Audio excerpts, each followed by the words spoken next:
magazine hebdomadaire de la MINUSCA. Ce soir, voici les titres de l'information. Dernière phase des opérations de désarmement à Bangui. Les ex-combattants éligibles intégreront les forces nationales de défense et de sécurité. De nouveaux locaux disciplinaires pour les FACA. La MINUSCA mobilise son expertise et ses ressources en appui aux forces armées centrafricaines pour le rétablissement de la chaîne disciplinaire. Enfin, allons à la rencontre de Judith Ngouvela, 22 ans et ex-détenue, réinsérée dans la société grâce à une initiative de la MINUSCA. Bonsoir. La MINUSCA apporte depuis 4 ans son appui aux autorités centrafricaines dans l'élaboration et la mise en œuvre d'un programme inclusif et progressif de DDR sur l'ensemble du territoire. À Bangui, la dernière phase de cette opération vient de s'achever. Notre reporter Merveille Mada nous en dit plus. L'unité d'exécution du programme national du désarmement, démobilisation et réintégration avec le soutien de la MINUSCA à travers sa section DDR a repris la dernière phase des opérations du désarmement et démobilisation des ex-combattants dans la ville de Bangui et ses environs. Du 23 au 25 septembre, ces opérations concernent les éléments des groupes armés de l'Union des forces républicaines UFR et du Front populaire pour la renaissance de l'RCA FPRC. Nous ne procédons pas seulement au désarmement pour le désarmement, mais toutes ces personnes, tous ces jeunes qui ont des armes, il faudrait leur donner des chances de reprendre maintenant de manière positive dans la vie active. Donc nous allons les accompagner avec un programme qu'on appelle réintégration, réinsertion, qui va nous amener à leur trouver un peu de moyens pour reprendre la vie normale assurer aussi grâce aux organes qui nous appuient dans la formation de ces jeunes.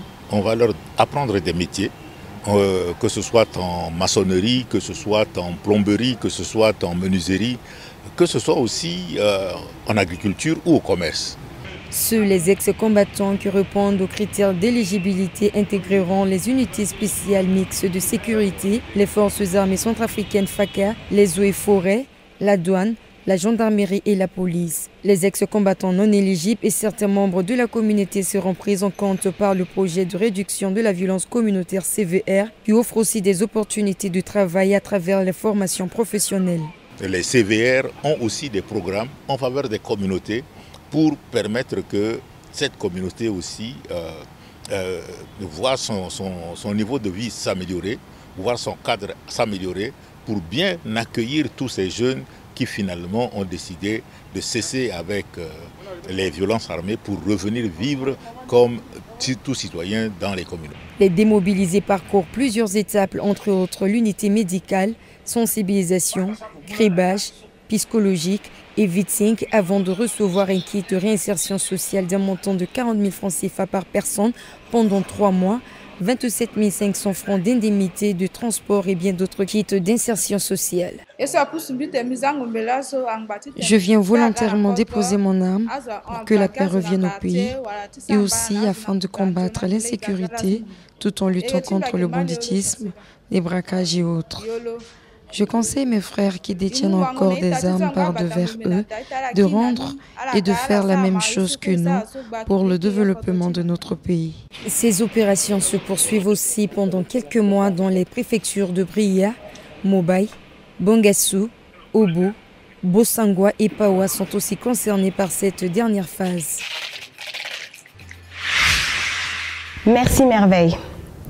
Restaurer la chaîne de commandement militaire mise à mal par les différentes crises survenues en République centrafricaine, c'est l'objectif d'un vaste projet mené par la section réforme du secteur de la sécurité de la MINUSCA au profit des FACA.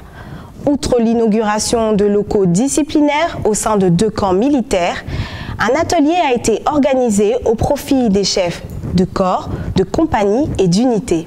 Fanny Balekossi était sur le terrain.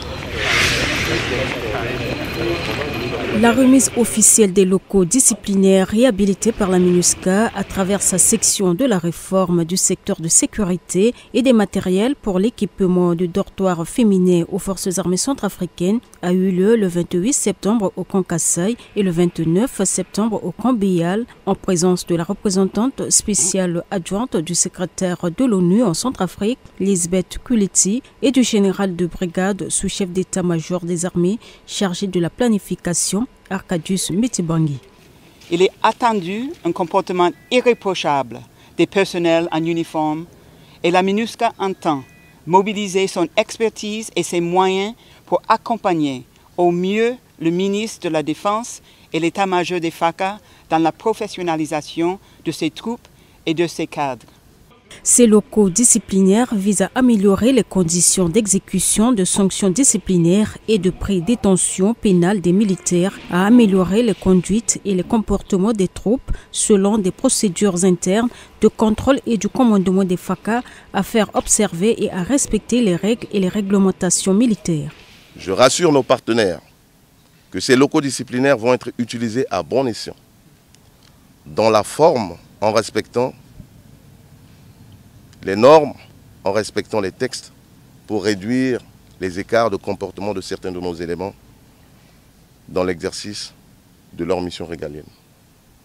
Enfin, à vous utilisateurs, je dirais à nous utilisateurs, j'ai l'espoir d'une bonne gestion de notre part et je demande la rigueur dans l'utilisation de ces bâtiments.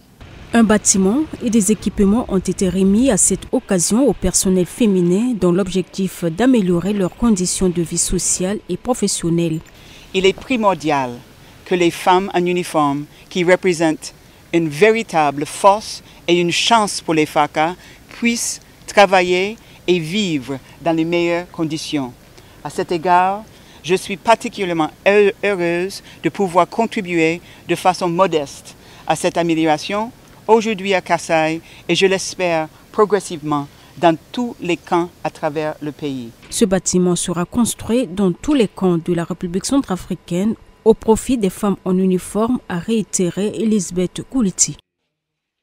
Cette cérémonie d'inauguration et de remise a été suivie d'un atelier de sensibilisation des FACA sur les dispositions de la justice militaire, du règlement de discipline générale et des textes associés au camp Kassai. La représentante spéciale adjointe du secrétaire de l'ONU en Centrafrique, Lisbeth Kuleti, et le général de brigade sous-chef d'état-major des armées chargé de la planification, Arkadiusz Mitibangi, ont procédé à l'ouverture de cette session dans la salle de messe des officiers au camp Kassai. Ce ne sont pas tant les conditions d'application des sanctions qui sont prioritaires, mais bien le commandement. Les chefs de corps, de compagnie, de unités appelés à encadrer et guider les hommes afin que ceux-ci soient des exemples de discipline et de bon comportement. Cet atelier vise à réapproprier les documents références à travers les thématiques relatives aux sanctions disciplinaires et pénales prévues pour une exécution efficace des punitions. Les efforts entrepris pour redorer le blason des FACA suite aux crises militaro-politiques que notre pays a traversées depuis plus de 2 décennies ne cesse de se heurter au comportement de nos hommes que condamnent le RDG et le Code de la justice militaire. À cela s'ajoutent les pesanteurs qui rendent inefficaces les procédures de sanctions actuelles, ce qui ternit encore aujourd'hui notre image dans l'exercice de nos missions régaliennes. Afin d'aider à faire des sanctions et punitions un outil de commandement efficace, l'état-major, avec le soutien de la RSS MINUSCA, s'est engagé à organiser cette journée de sensibilisation des acteurs de la chaîne disciplinaire. Dans l'histoire des forces armées centrafricaines, les centres disciplinaires n'existaient pas depuis sa création en 1960. Cette session a permis à tous les acteurs de la chaîne disciplinaire de se doter des outils nécessaires à l'accomplissement de leurs tâches. Merci Fanny. Un exemple de réinsertion sociale réussie est celui de Judith, 22 ans, ex-co-détenue ayant passé 3 ans dans la prison pour femmes de Bimbo. Grâce à une formation reçue lors de son incarcération, Elle enseigne aujourd'hui la couture à ses anciennes co-détenues. Voici son histoire, racontée par Crispin Dembassa-Kété. Judith Ngouvela, 22 ans, mère de 2 enfants respectivement de 4 et 2 ans, est sortie de prison avec un métier en main grâce à l'initiative de la MINUSCA. Avant la prison, elle exerçait en tant que coiffeuse au quartier Plateau à Bimbo 2, dans la préfecture de Lombela-Poko, et vendait du charbon de bois pour s'occuper de sa famille. Ce que j'exerce ici, je fais les tricots pour les enfants et je l'enseigne aux détenus de Bimbo. Je suis moi-même une ancienne détenue et j'ai obtenu ma liberté. C'est en prison que j'ai appris ce métier. Le personnel de la MINUSCA qui était en place était vraiment content de moi. Ils m'ont donc fait appel pour revenir former les détenus de la maison d'arrêt de Bimbo du fait de mes expériences professionnelles. Je dispense ces jours pour une durée de 3 mois, puis je percevrai un peu d'argent qui me permettra de m'occuper de ma famille et moi.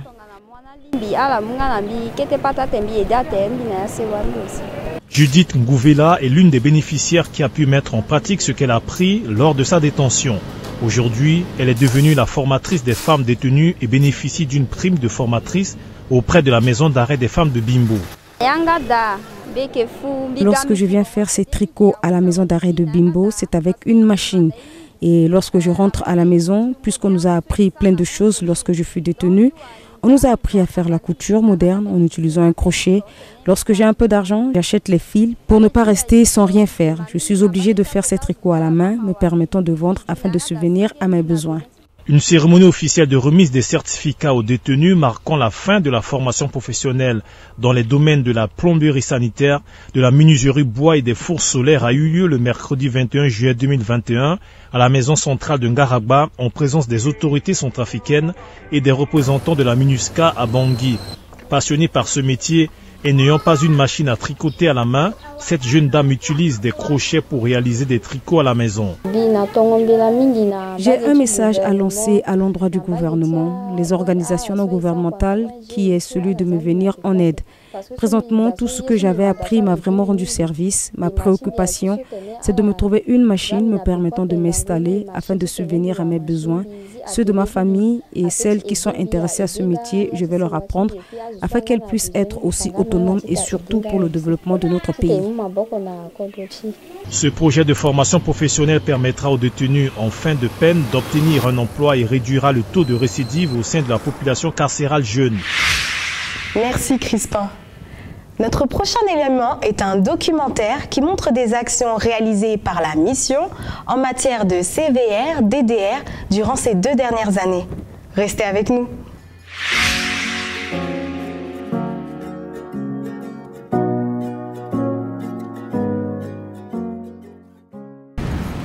Pour une meilleure prévention contre le coronavirus, toussez ou éternuez dans le pli de votre coude ou dans un mouchoir jetable et jetez-les immédiatement dans une poubelle. Tous ensemble contre le coronavirus en RCA.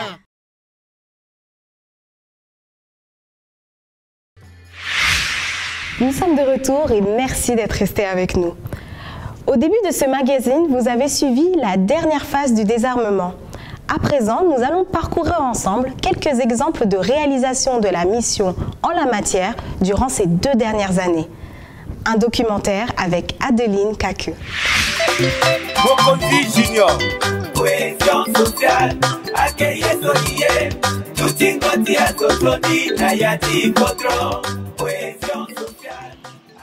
Le Conseil de sécurité des Nations Unies, par la résolution 2448, a assigné à la section désarmement, démobilisation et réintégration DDR de la MINUSCA le mandat d'appuyer le gouvernement centrafricain à élaborer et à mettre en œuvre les programmes de DDR et de réduction de la violence communautaire, en anglais Community Violence Reduction, communément appelé CVR.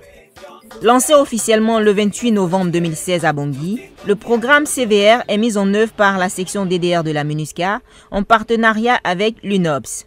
Il vise à fournir des opportunités d'emploi aux ex-combattants, aux jeunes enclins à la violence ainsi qu'aux autres membres de la communauté, de manière à contribuer aux efforts de stabilisation du pays. La 3e phase du CVR Bangui, qui qui a débuté au mois de septembre 2018, a été mise en œuvre dans les zones susceptibles d'abriter les activités de milices et de violences intercommunautaires, en l'occurrence dans les arrondissements du 2e, 4e, 5e, 8e et dans la commune de Bimbo. Ils ont bénéficié de formations en civisme et citoyenneté, des formations techniques et professionnelles dans les métiers de leur choix. Les formations techniques et professionnelles concernent les domaines du commerce, de la couture, la maçonnerie, la menuiserie, l'électricité, la mécanique, la soudure et l'informatique. Les formations ont été assurées par les organisations et ONG nationales telles que APSUD, Caritas, JPN, Centre de formation Don Bosco, Copiada et AFPE. Tous les programmes sont mis en œuvre selon le principe de l'appropriation communautaire par le biais des comités locaux de paix et de réconciliation des arrondissements de Bangui concernés et de Bimbo. Au centre de formation des filles de l'église Saint-Sauveur, le formateur Tamata enseigne la couture mixte aux bénéficiaires du CVR, les différentes techniques de coupe et de montage des vêtements. Les apprenants, ils ont le niveau, ils comprennent rapidement ce que nous enseignons et ils sont aptes à faire ce que nous leur démontrons. Le but de ce programme est de contribuer à la réduction de la violence et de la criminalité à travers des sensibilisations à la paix, la réconciliation et la cohésion sociale. Après cette formation, je vais tenir moi-même mon atelier de couture afin de bien exercer mon métier. Le CVR est un bon projet. Il nous a permis d'avoir un métier et d'être autonome. Dans ce centre, presque une trentaine de bénéficiaires, hommes et femmes, suivent une formation pratique en couture dans le cadre des activités génératrices de revenus. Je remercie beaucoup MINUSCA par rapport à cette formation que MINUSCA nous a lancée. Ça me fait beaucoup plaisir d'avoir fait une formation pour avoir un métier. C'est un métier que j'ai préféré depuis dans ma vie parce que tous mes cousins sont des couturiers. Puis moi aussi, je sollicite ce métier pour devenir un couturier. Ce projet CVR a un impact positif sur les jeunes, s'exprime Kaba Berofio Placide Hilaire, formateur de la filière commerce. Il a permis de réduire non seulement la violence, mais aussi à faire de ces jeunes des opérateurs économiques, a-t-il ajouté. Nous allons donc démarrer pour les appuyer beaucoup dans le cadre de l'aperçu général de l'AGR, activité génératrice de revenus, qui les permettrait, après cette formation, ils auront peut-être un kit de commerce qui seront donnés par l'INOPS. Et eux, ils vont revenir au quartier pour placer, installer là où ils peuvent faire l'étude de marché. Ils vont apprendre d'abord l'étude de marché dans tout ce qu'ils sont en train de faire. Maintenant, ils vont faire une installation dans leur secteur pour répondre à ces activités en vue de rehausser et de faire une intégration sociale dans leur milieu après cette crise. Durant 3 mois de cours, la formation s'articule autour des chapitres suivants: l'aperçu général des activités génératrices de revenus, le commerce général, l'étude de marché, l'approche de la clientèle et le tableau d'exploitation ou la comptabilité simplifiée. Et il y a des jeunes désœuvrés qui ne travaillent même pas. Et bon, mais c'est pour cela que, comme le projet CVR est venu, nous sommes obligés de rendre les petits trucs, les matériels de guerre qui ne s'adaptent pas à la jeunesse du quartier. C'est pour cela qu'on est obligé de les rendre pour aller faire la formation du CVR pour la violence et pour la réduction de la violence communautaire. L'effet de prendre les armes et puis faire la violence, faire le braquage, tout ça là, ça c'est pas le travail d'un jeune. Pour moi, je les conseille de s'aligner, pour ce qu'ils ont, ils ont dans la maison, ils peuvent rendre ça et puis ils s'inscrivent pour faire la formation du CVR. Au centre de formation Don Bosco, plus d'une vingtaine de jeunes sont très motivés d'apprendre la mécanique, domaine dans lequel ils comptent se spécialiser. Au début, ce n'était pas facile avec eux. Mais présentement, je commence à comprendre qu'ils se sont habitués avec le travail, ils donnent leur courage pour le travail. Donc présentement, ça va. Gaben Ali, l'un des bénéficiaires du CVR de la filière mécanique, se réjouit de cette initiative qui vient réduire la violence au sein de sa communauté et souhaite se perfectionner à la fin de sa formation. Et on a appris comment on fait la dépannage d'un véhicule et tout. Ça commence de pneumatique jusqu'à la moteur. Tout juste pour dire à mes amis qui sont encore sur l'arbre, au lieu de jouer au damier pour un rien, de venir apprendre des choses comme nous aussi, pour qu'ils deviennent un jour à l'autre des grands techniciens pour aider et sauver le pays. Tous les projets sont mis en œuvre selon le principe de l'appropriation communautaire par le biais des comités locaux de paix et de réconciliation des arrondissements concernés. Ils avancent très bien, comme vous avez vu de vos propres yeux également. Les alignements, le plus souvent en maçonnerie, c'est les alignements qui est important. Et les niveaux, il y a deux types de niveaux, niveau horizontal et niveau vertical. Si vous regardez même auprès de leurs ouvrages, vous voyez à peu près les alignements des briques. Il n'y a pas des lignes brisées que vous verrez sur les murs. Donc ils ont maîtrisé ce qu'on appelle l'alignement horizontal et vertical en même temps. Le but de ce programme est de contribuer à la réduction de la violence et de la criminalité dans les arrondissements de Bangui et de Bimbo, à la relance des activités économiques et à l'instauration de la paix et de la cohésion sociale.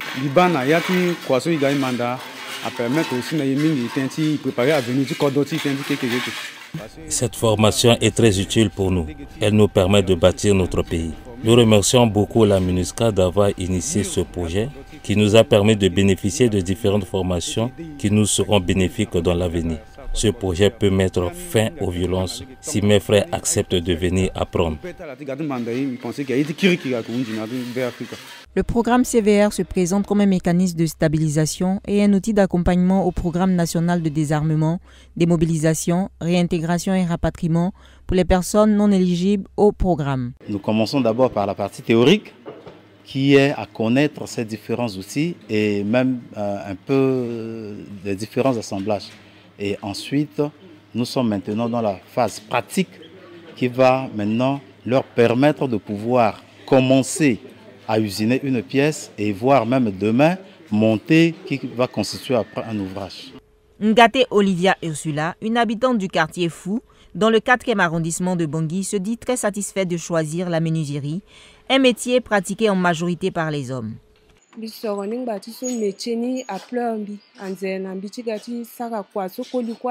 J'ai choisi la menuiserie parce que j'aime ce métier. La femme est aussi capable de faire le travail que font les hommes généralement. On a dit 50-50, la femme ne peut pas tout attendre de son mari. Il n'y a pas un métier réservé exclusivement aux hommes.